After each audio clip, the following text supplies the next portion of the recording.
Hey guys, welcome back to my new blog. और उम्मीद है आप सभी अच्छे होंगे क्योंकि हमारी साइड कोरोना चल रहा है। आप लोग घरों में रहिए, सुरक्षित रहिए। आज मैं आप सभी को मिलाने वाला हूँ एक महान और बेस्ट हस्ती से जिनका मैं बहुत बड़ा फ़ैन हूँ। और सर मैं पिछले 4-5 सालों से मतलब सोशल मीडिया के चक्कर लगाता था कि कब मुझे ऐसा मौका मिले कि मैं आपके साथ बैठूँ और आपका इंटरव्यू लूँ। और फाइनली आज ये मान लो कि 2018 मतलब 3 साल ऑलमोस्ट हो चुके हैं कि जब मैं आपका इंटरव्यू लेने की कोशिश से कर रहा था और फाइनली आज मेरा ड्रीम जाके पूरा हुआ है। तो सर से मिलिए। सर का नाम है देव प्रकाश मीणा जी। और ये सर आपके बारे में, आपकी पोस्ट के बारे में थोड़ा सा बताओ, उसके बाद मैं एक्सप्लेन करूँगा जो कुछ भी मुझे आपके अंदर पसंद है। और सारा कुछ इंटरव्यू आखिर तक देखना। मैं सर से बहुत सारे ऐसे सवाल करूंगा जो मुझे पता है वीडियो देखने वाले बहुत सारे लोग उन सवालों के जवाब ढूंढते रहते हैं मतलब सर के अंदर। तो हेलो दोस्तों, नमस्कार। जैसा मैं बताया जॉर्डन भाई ने, मेरा नाम देव प्रकाश मीणा है और मैं अभी प्रेजेंटली IRS सर्विस में, इंडियन रेवेन्यू सर्विस में जॉइंट कमिश्नर हूँ। गुजरात कच्छ गांधीधाम में पोस्टेड हूँ। और मैं पिछले कई साल से, मैं कहूँगा कि शुरू से ही फेसबुक अकाउंट मेरा 2009 से है और ट्विटर अकाउंट भी 2009 से है। लेकिन फेसबुक पर हमने जो सोशल सर्विस और यूथ को मोटिवेट करने का और गरीबों को हेल्प करने का और सामाजिक सुधार के रूप में सोशल मीडिया को एक टूल के रूप में हमने यूज़ किया और सारे यूथ को जोड़ा उस पर। तो लाखों लोग हमसे मतलब इस तरह से जुड़े हुए हैं। और जो क्राउड फंडिंग का कंसेप्ट है उसके माध्यम से हम जो हेल्प करते हैं उससे गांव-गांव, तहसील, ज़िले और हर कास्ट की, हर रिलीजन, जो भी हमको लगता है लोग सजेस्ट करते हैं हमारे ग्रुप के साथ ही। तो हम ऐसे करके, तो ये सभी यूथ है उन सब की भावना है, इसलिए ऐसा मतलब ये इनको अच्छा लगता है। बाकी तो मैं एक जरिया हूँ उसमें, बाकी सभी का इसमें कंट्रीब्यूशन है।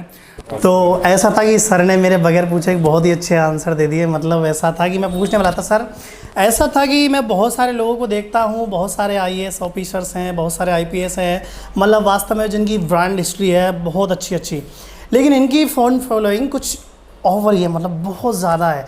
आप एक बार चेक करो, इनकी इंस्टा ID में इस डिस्क्रिप्शन में डाल रहा हूँ, फेसबुक ID भी देखना। मतलब इनकी फ़ैन फॉलोइंग लाजवाब। मैं सही में आश्चर्यचकित था। मतलब होता है शौक कि भाई ऐसा क्या है इनके अंदर कि मतलब लोग इनको क्यों पसंद करते हैं। फिर मैंने इनके बारे में जाना, फिर और ज़्यादा छानबीन की क्यों इनको पसंद करते हैं। तो सर ने बता दिया कि यार सबसे जो इम्पोर्टेंट चीज़ होती है, ये लोग गरीबों की बहुत ज़्यादा हेल्प करते हैं, मुहिम चलाते हैं अपने यूथ को लेकर। जो इनके फ़ैन फॉलोइंग मान लो या फिर इनको चाहने वाले मान लो, जो कुछ भी मानो आप, तो उनके साथ, उनसे साथ मिलकर कंधा से कंधा मिला के चलते हैं। मैंने एक मोस्टली सर एक चीज़ देखी थी, मैंने आपके अंदर कभी ये चीज़ नहीं देखी कि आप एक इतनी बड़ी पोस्ट पे हो, आप जिस किसी भाई के साथ भी लग जाते हो, कभी ये नहीं देखते कि मतलब मैं पैदल चल रहा हूँ किसी के साथ या कहाँ कर रहा हूँ, किन लोगों के साथ मैं बैठ रहा हूँ। मैंने कई जगह आपकी फ़ोटो देखी ऐसी ऐसी जगह जो मैं सोचता हूँ कि यार सर में मतलब वाकई मतलब एटीट्यूड नाम कोई चीज़ नहीं भाई, सही बता रहा हूँ। तो अब जो इम्पोर्टेंट सवाल मैं सर से करना चाह रहा हूँ वो ये है। तो सर से मेरा दूसरा क्वेश्चन जो कि ऑलमोस्ट सभी लोग जानना चाह रहे हैं, ऐसा था कि यार मैं इनकी पोस्ट चेक करता था कि इनके लाइक्स होते थे हज़ारों में, कई बार तो लाखों में। तो मतलब भाई मेरी तो सांसें अटक जाती थी कि मतलब यार इतनी फैन फॉलोइंग वाले बंदे। तो ऐसा था कि इनकी पोस्ट पे लोग नेगेटिव कमेंट्स इतने ज़्यादा करते थे, फिर मुझे ऐसा लगता था कि यार चलो मान लिया फैन फॉलोइंग अच्छी है, तो लोगों के बीच मतलब बैड इमेज कैसे है, मतलब इतना मतलब गंदा बोल देते कई बार, या फिर कई बार ऐसा बोल देते जो आप सब मतलब वास्तव में मुझे बुरे लगते थे। तो सर मैं आपसे पूछना चाह रहा हूँ कि मतलब आप लोग को उस चीज़ का बुरा नहीं लगता कि मतलब ऐसी कमेंट क्यों करते हैं, या फिर मेरी पोस्ट इतनी अच्छी है लोग उसको नेगेटिव क्यों ले रहे हैं, ऐसा कुछ? तो उनके बारे में आप क्या कहना चाहोगे सर? भाई मुझे लगता है कि वो 10% के आसपास लोग होंगे, लेकिन वो दिख जाते हैं कमेंट। हाँ, और उनकी लैंग्वेज थोड़ी जैसे कहते हैं कि अनपार्लियामेंट्री लैंग्वेज होती है, अभद्र टिप्पणी। तो मुझे लगता है उसके पीछे आधार ये है कि उनका एक तो थोड़ा सा अंडरस्टैंडिंग की कमी है, उनको वो चीज़ों को समझ नहीं पा रहे ढंग से, और या फिर कुछ और तरीके से वो उनके कुछ प्रॉब्लम है उनकी खुद ही थोड़ा सा कुछ न कुछ कारण से। तो वो उनको लगता है कि जानबूझ के अपना पॉपुलरिटी के लिए कर रहा है या पॉलिटिक्स मारने के लिए कर रहा है या कुछ कर रहा है, ऐसा उनका सोचना होगा। तो मैं उनको लाइटली लेता हूँ और टाइम मिलता है तो उनको रिप्लाई भी करता हूँ। कभी कभी ह्यूमन नेचर है, मुझे गुस्सा भी आ जाता है, लेकिन फिर मैं कईयों को ब्लॉक भी कर देता हूँ। तो जब ज़्यादा हो जाता है तो करना भी पड़ता है, लेकिन क्या है कि ओवरऑल मुझे फ़र्क नहीं पड़ता। और मैं सोचता हूँ कि ये किसी न किसी कारण से ये मिसगाइडेड है और इसको मेरे बारे में शायद अभी समझ नहीं आया। आगे देखता रहेगा मेरे पोस्ट को और मैं रिप्लाई कभी दूंगा, हो सकता है। और बहुत सारे लोगों ने किया है ऐसा। उन्होंने मुझे पर्सनली मिले, जब माफ़ी मांगी, सर आपके लिए हमने ऐसा लिखा, मैंने कोई बात नहीं यार, जो लिखा है उसको भूल गए, वो तो अब उसको मैं याद नहीं रखता। तो आप पॉजिटिव सोचिए, तो मैं पॉजिटिव अप्रोच लेकर चलता हूँ। बिल्कुल सही है। ऐसा है कि इस क्वेश्चन के बारे में थोड़ा सा एनालिसिस मैं करूँगा। एक बार मैंने सर की एक पोस्ट देखी थी, ऐसा था कि सर ने एक मुहिम चलाई थी, ऐसा था कोई गरीब परिवार में कोई एक्सपायर हो गया था, ख़त्म हो गया था, तो उनके बच्चों के लिए एक मुहिम चलाई थी, बहुत सारा यूथ को लेकर, किसी ने कुछ दिया, किसी ने कुछ दिया, मतलब सब ने अपनी तरफ से हेल्प की थी। तो एट लास्टली सर ने क्या, उनके साथ फ़ोटो डाला हुआ था कि आज इतनी राशि इनको प्रदान कर दी गई है। तो मैंने उस पोस्ट पे नेगेटिव वो देखे कमेंट्स, तो ऐसा था कि अंदर से बुरा लगता है कि यार सर ने इतना अच्छा काम किया, लेकिन यहाँ भी मतलब लोगों को ये गंदी कमेंट्स कैसे। तो ऐसा था कि भाई मेरे नज़रिए से लोगों का देखने का नज़रिया गलत है। कहने का मतलब किसी को किसी चीज़ को देखने का नज़रिया पॉजिटिव होता है, किसी का फुल नेगेटिव जो लोग हैगा। तो ऐसा है कि भाई मेरे मायने में जो पोस्ट इन्होंने की, मैं कहता हूँ युवाओं को प्रेरणा लेनी चाहिए उस चीज़ों से कि आपको वो चीज़ इसलिए नहीं दिखाई जा रही कि भाई देखो देव प्रकाश मीणा जी ये काम कर रहे हैं, वो आपको इसलिए दिखाई जा रही था कि आप इस काबिल बनो यार कि आप कुछ कर सको, युवाओं के साथ जुड़ो, युवाओं के साथ किसी की मदद करो, इतना कुछ करो। तो मतलब मुझे नहीं लगता सर इस तरीके से लोग इस बात को लेते हैं, ज़्यादातर मैंने नेगेटिव वे में लेके देखा है। चलो इस क्वेश्चन को क्रॉस करते हैं, जितना आंसर मिला आई होप आप सभी को संतुष्टि होगी। तो तीसरा जो क्वेश्चन है मेरा इसी चीज़ से रिलेटेड है, कहने का मतलब सवाल तो इसी में से, लेकिन थोड़ा सा कट के जैसे रीजनिंग में मैथ छुप जाती है उस तरीके से। मैंने बहुत सारे लोगों के मुझसे सुना था सर कि आप आगे जाके ऐसा है कि जैसे कि इतनी सारी फैन फॉलोइंग इसलिए कमा रहे हैं, लोगों का इतना अच्छा भला इसलिए कर रहे हैं, आगे जाके आप पॉलिटिक्स में आना चाहते हैं। मतलब ऐसा नहीं है कि पॉलिटिक्स में आना बुरी बात है, अगर आपको लगता है कि मैं इस काबिल हूँ तो आओ। लेकिन मैं फिर भी लोगों का क्वेश्चन है उस तरीके से मतलब खंडन करना चाहता हूँ कि मतलब जैसे एक टाइम होता है आने का कि भाई मैं इससे पहले नहीं आऊँगा या फिर मेरी जॉब ख़त्म होने से पहले मैं नहीं आऊँगा। इस बारे में थोड़ा सा आपकी शब्दों में एनालिसिस करोगे सर, मतलब क्या प्लान है इस रिलेटेड? बिल्कुल दोस्तों, ऑनेस्टली देखो, पॉलिटिक्स में आना हर किसी का संवैधानिक अधिकार है, आपका भी है, मेरा भी है और किसी का भी है। तो हम क्यों डिनाई, इस बात से क्यों डिनाई करें कि नहीं मैं तो नहीं आऊँगा? क्यों भाई, क्यों नहीं आओगे आप? अगर आपको मौका मिलता है तो आपको आना चाहिए, अगर आप आपके अंदर इच्छा भी है। लेकिन मेरी बात जहाँ तक है, मेरे पास में एक जॉब है क्लास 1 ऑफिसर का, और मुझे मेरा वैकल्पिक कैरियर पॉलिटिक्स नहीं है, और मेरा अभी प्राथमिक जिम्मेदारी है, मैं अपने परिवार को पाल रहा हूँ, अपने खुद की सामाजिक जिम्मेदारी निभा रहा हूँ, और मुझे इंटरेस्ट आता है सोशल सर्विस और सोशल लोगों से कनेक्ट होने में। मुझे सोशल रिकॉग्निशन मिलता है, इतने सारे, ठीक है 10 कमेंट नेगेटिव होते हैं लेकिन 90 तो पॉजिटिव होते हैं, लोग जान रहे हैं इतने सारे, तो इसके फ़ायदे मुझे बहुत अच्छे लगते हैं, किसी के हेल्प करके सेटिस्फेक्शन मिलता है, तो इसलिए मैं एक्टिव रहता हूँ। बाकी पॉलिटिक्स में आने से मैं डिनाई नहीं कर सकता, क्योंकि अभी मेरी लेकिन रेस्पॉन्सिबिलिटी ये है, मेरे बच्चे हैं, फैमिली है, हो सकता है आ भी सकते हैं, कोई बड़ी बात नहीं है इसमें। तो मैं यही कहूँगा कि मतलब इसको ये ओपन एंडेड क्वेश्चन है, इस पर मैं अभी कुछ कह नहीं सकता अभी, लेकिन मेरी ये प्राथमिकता नहीं है पॉलिटिक्स। समझ गया सर, कहने का मतलब भाई समझ रहे हो बात। तो ऐसा था कि भाई ये क्वेश्चन इंटरेस्टिंग था, मतलब ऑलमोस्ट लोगों का जो धारणा बनी हुई है वो सारा कुछ था। अब सर मेरा पर्सनल ऐसा था कि यूथ से लेकर मैंने ऐसा था कि बहुत सी जगह से देखा था, हालांकि मैं जितना आपके बारे में जानता हूँ ऐसा है कि आप कोई फिक्स सामाजिक नहीं हो। कहने का मतलब बहुत सारे लोग ऐसा कहते हैं कि जैसे आप मीणा हो, तो मीणाओं के बंदे आपसे ज़्यादातर हेल्प मांगते हैं, ऐसा कुछ, या फिर ऐसा है कि लोग कहते हैं कि आप मीणाओं की ज़्यादा हेल्प करते हो। मैंने अदर कास्ट के लोगों को देखा था, तो पहली बात तो मुझे पता है कि आप कास्टिज़म पे भरोसा नहीं रखते, बिल्कुल नहीं रखते।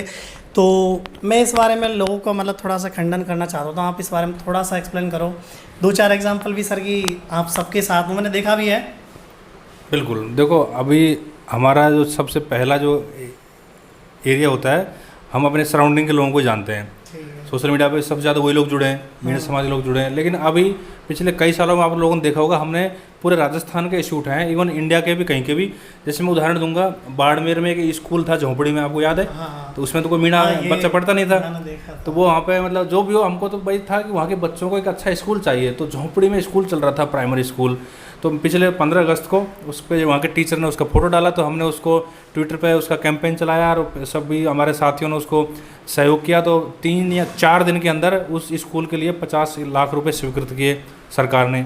तो वो इस तरीके से और भी कई जगह हमने ऐसे जो भी मिलता है हमको, कोई भी हेल्प भी, इवन मिशन का सर एक बड़ा मिशन ये था कि मतलब वो गुजरात की कोई बच्ची थी सर, पिछले साल की बात है शायद, गुजरात की एक बच्ची थी जिसको मतलब वो पढ़ने में दिक्कत आती थी, वो अपने घर से 3-4 किलोमीटर दूर एक झोपड़ी बना के पढ़ाई करती थी। मतलब मैं महाराष्ट्र में कोंकण, अच्छा महाराष्ट्र की बात है क्या? मैं सोच रहा गुजरात की बात है, पिछले साल की बात है। वो कोंकण महाराष्ट्र में लॉकडाउन में वो बच्ची यहाँ से अपने बॉम्बे में कॉलेज से गांव चली गई थी, वहाँ पे नेटवर्क नहीं था ऑनलाइन क्लास के लिए। तो हमने वो देखा उसका न्यूज़ कि झोंपड़ी में पहाड़ पे उनके घर वालों ने नेटवर्क के लिए एक झोंपड़ी बना के बारिश में उसमें सांप वहाँ पे घूमते रहते हैं पहाड़ पे। तो वो लिखा हमने, उसके बाद पीएम को मेंशन किया और सब जगह वायरल हुआ। हम ये नहीं कहेंगे हमारे लिखने से हुआ, लेकिन बहुत लोगों ने उसको इशू को उठाया। उनके गांव में नेट लग गया, उनके गांव में। उसके बाद उनकी ज़िंदगी बन गई, उनके लिए एक नया घर बन गया, नई तरह की कंपनी। घर तो उनके पास था, उनको इकोनॉमिक प्रॉब्लम नहीं थी, उनके नेटवर्क की प्रॉब्लम थी। नेटवर्क की प्रॉब्लम, संचार नेट है भारत सरकार का, वो वहाँ पे उनके घर में लग गया, पूरे गाँव में लग गया। तो ऑलमोस्ट हमारा क्वेश्चन यही था कि यार देखो ये आपका खंडन हो चुका कि भाई और अपने कास्ट, दौसा जिले में यहाँ पे भी कई गरीब बच्चियाँ अदर कास्ट की हैं, उनकी भी शादी के लिए मिशन चलाया समाज में हमने। बिल्कुल। तो ऐसा कुछ नहीं है कि यार एक कास्टिज्म को लेकर करते हैं। ऐसा है कि मैं डिस्क्रिप्शन में सर के मोबाइल नंबर भी डालूंगा। ऐसा है कि देखो बेकार में फ़ोन मत करना कि यार मतलब समझ रहे हो, कई बार ऐसा होता है कि मदद करना चाहते लेकिन आप बेकार में फ़ोन करते हैं कि सर क्या हाल है आपके, सर कैसे हो आप। मदद भी क्या है ना, सब तो हमारे हाथ में नहीं है ना। बिल्कुल सही बात है। कहने का मतलब ऐसा है कि जितना सर से हो पाता है किसी एडवाइस को लेकर, किसी काम को लेकर, जितना भी आपसे बन पाता है वो करते हैं। ऑलमोस्टली हार्ड काम जैसा आपको लगता है कि यार अब कहीं पार नहीं पड़ रही, तो कोशिश करते हैं सर आपकी हेल्प करने की। तो ये कुछ सारा कुछ था। इसके अलावा सर एक मोस्ट क्वेश्चन सब लोग चाहते हैं कि आपके अकाउंट्स वेरीफाई हो, खासकर इंस्टाग्राम पे। मैं बहुत दिनों से इंतजार कर रहा हूँ क्या सर की इतनी सारी फैन फॉलोइंग, लेकिन फिर भी इंस्टाग्राम, फेसबुक एंड ट्विटर मतलब हो नहीं पा रहे, मतलब तो कब तक का क्या प्लान है? मैं ऑनेस्टली बताऊँ, मैंने फेसबुक का एक बार अप्लाई नहीं किया। अच्छा। इंस्टा का ऐसे उसमें एक बार मतलब सीरियस नहीं लिया मैंने। और ट्विटर पे क्या है ना कि पहले तो ऐसा था, इन्होंने वेरिफिकेशन क्लोज कर रखा था। अच्छा। लेकिन फिर भी लोगों के रेफरेंस से हो रहे थे। हाँ। मुझे ऐसा बताया। तो अभी लेकिन ओपन कर दिया ट्विटर ने, तो मैंने अपना जो ऑफिसर कैटेगरी है उसमें एक अलग से उसमें अपनी डिटेल्स भरी हैं। लगभग 5-7 दिन हो गए और उम्मीद करता हूँ कि ट्विटर का अकाउंट वेरीफाई हो जाएगा। नहीं हो जाएगा उससे कोई फर्क नहीं पड़ता, क्योंकि हम एक जेन्युइन पर्सन है और लोग फॉलो कर रहे हैं, 2 लाख लोग फॉलो कर रहे हैं, तो गलत तो है नहीं। ऐसा है कि सर का अकाउंट वेरीफाई होने का कारण एक और है, सर जो भी है ना मतलब सच बोलते हैं और सच लोगों को कड़वा लगता है। कई बार ऐसा है कि ये नहीं देखते कि भाई किसी पार्टी के खिलाफ है या क्या खिलाफ है, कुल मिला के सच के साथ रहते हैं। और आपको पता है सच के साथ बोलने वालों को क्या रहता है, उनकी पोस्टें ऑटोमेटिक गूगल से जनरेटिक कम कर दी जाती है, लोगों तक वायरल नहीं हो पाती कई बार। तो कहने का मतलब ये है कि जितनी फ़ैन फॉलोइंग है वो फ़ैन फॉलोइंग इनके साथ दे रही है, और दिन ब दिन आप जैसे भाई लोग जुड़ते जा रहे हैं तो सारा कुछ आसान होता जा रहा है। और कहने का मतलब देखो, मैं सर एक बात आई थी पॉलिटिक्स की कि आप पॉलिटिक्स में जाना चाह रहे हो नहीं चाह रहे, भाई मैं ऐसा कि मैं आपके साथ बैठा हूँ इसलिए आपकी तारीफ़ नहीं कर रहा। मैंने वाकई मिला तो पहली बार से हूँ मैं देव सर से, और पहली बार में लग रहा है कि मतलब कॉन्फिडेंस। मैं थोड़ी देर पहले सही बता रहा हूँ, माइक जब मेरे हाथ में था तो हाथ ऐसे काँप रहा था, लेकिन अब ज़्यादा एक्सप्लेन नहीं करूँगा। कहने का मतलब इनका नेचर बहुत ज़्यादा प्यारा है। तो इसके अलावा मैंने देखा है इनकी पोस्टें वगैरह, तो मैं वही उम्मीद करता हूँ इनसे कि पॉलिटिक्स में ऐसे बंदों की ज़रूरत है। मैं इस बात को खुद कहता हूँ, बाकी सर एक्सेप्ट करें नहीं करें वो एक वक्त की बात है, लेकिन मैं चाहूँगा कि सर मतलब आगे जाकर इस क्षेत्र में आगे बढ़े, क्योंकि है गुण तो आगे लाओ। कहने का मतलब समझ रहे हो? मैं नहीं, कोई भी मतलब यूथ है उसको आना चाहिए पॉलिटिक्स। बिल्कुल सही है, क्योंकि यूथ की जो उम्मीद है, एस्पिरेशंस है, उनको ये 70-80 साल के बुजुर्ग लीडर से ज़्यादा बेहतर यूथ जानता है। बिल्कुल सही बात है। है। अभी क्या ज़रूरत है, रिलीजन, कास्ट, ये ज़रूरत है कि ऑक्सीजन सप्लाई हो कहीं पे, मतलब बच्चों को ये मेडिकल फैसिलिटी हो। अब देखा ना हमने कोरोना काल में किस तरह से लोग बिना सुविधाओं के मरे। तो ये हमारी ज़रूरत है, शिक्षा, स्वास्थ्य, आधारभूत संरचना और रोजगार, तो इन पे फोकस करने वाले पॉलिटिशियन हो हमारे। बिल्कुल सही बात है। तो ये मेरा है मतलब आप लोगों से। और ऐसा है कि एक और रीज़न था, सर ये कह रहे थे कि 2009 के समथिंग से मतलब फेसबुक वगैरह चलाते थे। आपको पता है 2009 के समथिंग लोगों के पास स्मार्टफोन्स भी नहीं हुआ करते थे, तब से ये सोशल मीडिया से जुड़े हुए हैं। कहने का मतलब इन्होंने बारीकी से चीज़ों को देखा है, हालातों को समझा है, देश में उन दिनों कैसी कंडीशंस थी, इन दिनों कैसी कंडीशंस है, इनके बीच का कितना सारा एक्सपीरियंस है। और आजकल जो युवा सोशल मीडिया पे बैठे हुए मेरे भैया, लास्ट 2015, 2014, 2013 के लास्ट अनुभवी होंगे सर, इतना ही है। कहने का मतलब जिन्होंने वक्त को अपनी आंखों से देखा है, हाथों से फील किया है, जिस सोशल मीडिया पे बैठ कर ये 2009 से चीज़ों को देखते आ रहे, कहने का मतलब अनुभवी तो है। अब उन अनुभवी पोस्टों को जो आप पोस्ट करते हैं लोगों को वो समझ नहीं आती, इसलिए नेगेटिव कमेंट्स करते हैं। भाई मेरे समझ में जो आया मैं आपको बता रहा हूँ। इसमें मैं कहना चाहूँगा, देखो यूपीएससी क्वालिफाई हमने किया, मैं इसको आप अदर वे मत लेना, लेकिन बहुत सारी किताबें पढ़नी पड़ती हैं। कितने साल आप पढ़ते हैं तो एक समझ बनती है। तो वो आप बहुत सारे जो यूथ हैं जिनका भी ग्रेजुएशन कर रहे हैं या फिर अभी पीजी कर रहे हैं, तो उनका एक्सपोजर इतना नहीं है, इसलिए उनको समझ में नहीं आती चीज़ों। इसलिए वो आप ये तो सोचे मत कि आप तुरंत सब चीज़ समझ में आ जाएंगी। हो सकता है आपको 2-3 साल बाद वो समझ में आए, तो इसलिए आप समझिए और कम लिखा है कहीं और ज़्यादा पढ़िए और मतलब अच्छा लगेगा, आपका भी नॉलेज बढ़ेगा बिल्कुल सर। बजाय नेगेटिव कमेंट करने के। ऐसा है कि बीच में एक और चीज़ ध्यान आ गई सर के बारे में, एक बहुत ही स्पेशल चीज़ शायद मुझे लगता है इंटरव्यू से रह जाती, लेकिन अच्छा हुआ बात चल गई तो याद आ गया।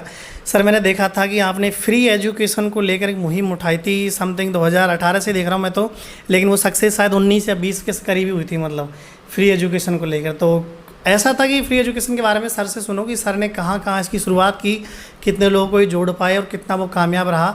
सर थोड़ा सा इस बारे में। देखो वो मतलब वो प्रोजेक्ट अभी नहीं चल रहा एक्चुअली, मैं बताऊँ ऑनेस्टली, लेकिन हमारे इंडिविजुअली हमने जैसे कोई छात्र है उसको हेल्प की ज़रूरत पड़ी तो अपने दोस्तों से कलेक्शन करके सोशल मीडिया के माध्यम से उनकी हेल्प की है। इसके अलावा जो सामूहिक कार्य होते हैं, जैसे भाई अब आदिवासी समाज है थोड़ा मतलब एजुकेशन के क्षेत्र में पिछड़ा हुआ है, तो रूरल एरिया के जो खासकर लड़कियां हैं, तो हमने ऐसे जो समाज का एक छात्रावास बन रहा था उसमें कंट्रीब्यूशन कराया लोगों से, हमने भी दिया पर्सनली। और दिल्ली में भी हमारे मीना समाज का आदिवासी छात्रावास बन रहा है, उसमें पूरे इंडिया के आदिवासी, केवल मीना ही नहीं सभी लोगों के लिए वो सुविधा रहेगी। दिल्ली में कोचिंग करने वाले बच्चे जो गरीब हैं जा नहीं सकते, तो ऐसे हम मुहिमों में साथ देते रहते हैं, तो किसी न किसी तरीके से हर जो गरीब है, मजदूर है, किसान है, उसके बच्चे भी अच्छी एजुकेशन ले सके, उनको हेल्प करें। इसके अलावा हम सरकार से भी गुजारिश करते हैं, लिखते रहते हैं, एक माहौल बनाते हैं कि ऐसे जो स्कूलें हैं सरकारी, इनका इंफ्रास्ट्रक्चर अच्छा किया जाए, इनमें अच्छी क्वालिटी की एजुकेशन मिले। क्योंकि पैसे वाले तो निजी स्कूलों में पढ़ लेंगे, महंगे स्कूलों में पढ़ लेंगे, लेकिन सरकारी चाहे स्वास्थ्य सिस्टम हो, हेल्थ हॉस्पिटल हो या फिर स्कूल हो, ये अगर मजबूत नहीं होगा तो गरीबों का, खासकर मिडिल और लोअर मिडिल क्लास का फ़ायदा नहीं होगा। हाँ, एक ऐसा था कि ये क्वेश्चन भी काफ़ी यूनिक था, सभी लोगों को जानने की। अब तक के सारे क्वेश्चन ऐसा था कि मुझे पता है आप सबके मन में चुल मच रही थी सब जानने की। एक और बड़ी बात सर, ऐसा था कि पिछली बार एक टेक्नीशियन का एग्ज़ाम लगा था या फिर किसी चीज़ का एग्ज़ाम लगा था, तब मैंने देखा था कि मतलब हमारे यूथ में पावर है, अगर मिल के रहेंगे तो हम बहुत कुछ कर सकते हैं। मैंने देखा था दैनिक भास्कर के हेड ऑफ पेज पे, या फिर मैं क्रोम ब्राउज़र खोल रहा हूँ तो वहाँ भी मतलब हेड न्यूज़ पे हर जगह एक न्यूज़ थी वही कि हमारे बंदों ने केरल, तमिलनाडु, चेन्नई, मतलब हर जगह जो बच्चे एग्ज़ाम देने जा रहे थे, कहने का मतलब जहाँ भी देख लो आप, चारों दिशाओं में हमारे बंदे जहाँ भी थे, हमारे यूथ, उन्होंने एग्ज़ाम देने वाले बंदों की हेल्प की थी जो बाहर से एग्ज़ाम देने, जैसे राजस्थान से कुछ लोग एग्ज़ाम देने गए, पंजाब से कुछ लोग एग्ज़ाम देने यहाँ आए। कहने का मतलब परीक्षा देने में जिन विद्यार्थियों को मदद की ज़रूरत थी, बाहर रुकने की, खाने पीने की व्यवस्था की, तो सर वगैरह के पास ऐसा था। सर ये आइडिया था किसका, मतलब इसके बारे में थोड़ा सा। देखो पहले हम भी एग्ज़ाम देने जाते थे, यूपीएससी के अलावा हमने और भी एग्ज़ाम दिए, रेलवे, बैंक भी दिए शुरू में। तो वहाँ पे बहुत मुश्किल था रुकना, नए शहर में गए तो स्टेशन पे रात गुजारते थे, चाहे भोपाल गए या फिर कहीं पटना गए, कहीं और गए, चेन्नई। तो लेकिन अभी सोशल मीडिया जो प्लेटफॉर्म है, जो खासकर हमारा ग्रुप है मीना समाज का, उसमें मतलब ट्राइबल मीना लोग हैं, लाखों लोग जुड़े हुए हैं, तो हर शहर में लोग हैं, रेलवे, बैंक, नौकरी में इनमें करते हैं लोग। तो फिर कोई गया तो किसी ने कहा मुझे वहाँ रुकने के लिए कोई है कि, तो इससे ये आइडिया आया। फिर लोगों ने उसमें ग्रुप में पोस्ट डालना शुरू कर दिया कि भाई चेन्नई में, तो वहाँ के लोगों ने, हमारा उसमें रोल सिर्फ एक प्लेटफॉर्म के रूप में था, बस वही भाई यहाँ पे एग्जाम देने आ रहे हैं बच्चे, तो वहाँ के जो लोग जो नौकरी करते हैं चेन्नई में, भोपाल में, नागपुर में, बम्बई में, हर जगह, नॉर्थ ईस्ट में, गुवाहाटी में, लोगों ने इतना ज़बरदस्त सामाजिक सहभागिता दिखाई, उसको एनडीटीवी से लेकर बड़े बड़े मीडिया उसने कवर किया, और उन्होंने सारे लड़कों के लिए प्रबंध किया, केवल मीनाओं के लिए नहीं। उसमें बिहार का हो, चाहे यूपी का हो, चाहे राजस्थान का हो, किसी भी कम्युनिटी का, भाई आओ, ये सामुदायिक भवन है, इसमें खाने पीने का अरेंजमेंट है मीना समाज की तरफ से। ऐसे मतलब बड़ा हमको गर्व हुआ कि हमारे समाज के जो देश भर में जो खासकर रेलवे के बंधु ज़्यादा थे उसमें, क्योंकि रेलवे बड़ा एक वो है PSU, उसमें हज़ारों लोग नौकरी करते हैं। तो उससे एक बहुत अच्छा मैसेज गया, सामाजिक सहभागिता, सबने अपना अपना कंट्रीब्यूशन करके, एक ही किसी आदमी पे बोझ नहीं पड़ा, तो उन्होंने अपने हिसाब से किया, तो बहुत ही अच्छा लगा हमको। नहीं ऐसा था सर, वो वाकई में जिस किसी का भी आइडिया था वो सैल्यूट लेवल था, मतलब कहने का मतलब सलाम करने लायक था कि इतनी अच्छी सोच डेवलप नहीं हो पाती सर आसानी से। अच्छी सोच मतलब कम ही डेवलप होता थी। कहने का मतलब अगर किसी को नीचा दिखाना हो तो सब लोग एक साथ हो जाते हैं, किसी को बहुत बुरा भला कहना हो तब सब साथ लोग हो जाते हैं। अच्छे काम में बहुत ही कम लोग जुड़ पाते हैं, आसान नहीं होता मतलब इतने बड़े बड़े काम कर देना। तो ये बहुत ही अच्छा मतलब काम था।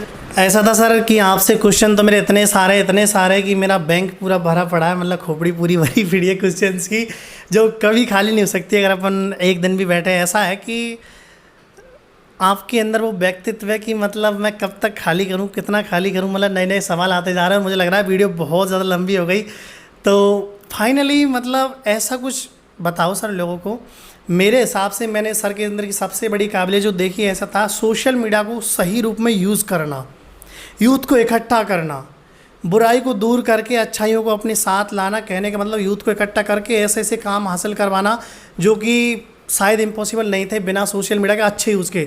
तो सर कुछ ऐसे वर्ड्स बोलो आखिर में इंटरव्यू के में कि लोगों को अच्छा लगे। दोस्तों, जो छात्र हैं, तैयारी कर रहे हैं या फिर पढ़ रहे हैं, वो सोशल मीडिया एडिक्शन उनको हो गया तो बहुत नुकसानदायक है उनके लिए। भाई हम तो नौकरी करते हैं, हमारा तो इससे एक तरह से टाइम पास होता है, ये भी समझिए, और हमारा पॉजिटिव टाइम पास हो रहा है, हमको कंस्ट्रक्टिव वे में हम काम कर रहे हैं। लेकिन आप लोग इसका सिर्फ पढ़ाई के लिए यूज़ कीजिए, इन्फॉर्मेशन के लिए कीजिए, आर्टिकल पढ़िए, ऐसे लाइक्स कमेंट के लिए मत कीजिए, क्योंकि लाइक्स तो आपको इसमें आप निकट जाएगी आपकी लाइफ, आपका इंपॉर्टेंट टाइम। हमको तो हज़ारों लाइक्स मिल जाते हैं, आपको सोचेंगे इनकी इतने लाइक मेरे इसके लिए करें। आप वो सब छोड़िए, वैज्ञानिक दृष्टिकोण विकसित कीजिए, जाति धर्म के आधार पर मत कीजिए भेदभाव, बहुत ही पिछड़ेपन की निशानी है।